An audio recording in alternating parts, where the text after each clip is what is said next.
బీసీల రిజర్వేషన్ పట్ల కూడా మరి ప్రభుత్వం చిత్తశుద్ధితో లేదనే విషయం మొన్న జరిగినటువంటి మున్సిపల్ ఎన్నికల్లో మనందరం కూడా చూడడం జరిగింది.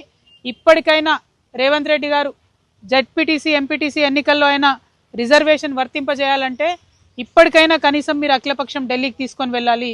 ఇప్పటికైనా మీరు నరేంద్ర మోడీ గారి ప్రభుత్వాన్ని డిమాండ్ చేయాలి, మీ దగ్గర పెండింగ్లో ఉన్న బీసీ రిజర్వేషన్ బిల్లు పాస్ చేయాలని చెప్పి. ఒకటెనుకొకటి పరీక్షలు ఉన్నా సరే, ఎండలున్నా సరే, ఏమున్నా సరే ఎన్నికలు పెట్టుకుంటూ పోతాం మేమని చెప్పి కాంగ్రెస్ ప్రభుత్వం ఏదైతే తొందరపాటు వైఖరిని ప్రదర్శిస్తూ ఉందో, మరి ఈ తొందరపాటు అంతా కూడా బీసీలకు రిజర్వేషన్లు దక్కకుండా చేసేటటువంటి తొందరపాటే అని చెప్పి మేము బలంగా నమ్ముతా ఉన్నాం. ఇది కరెక్ట్ కాదు. మీరు మేనిఫెస్టోలో పెట్టారు, అసెంబ్లీలో బిల్లు పెట్టారు.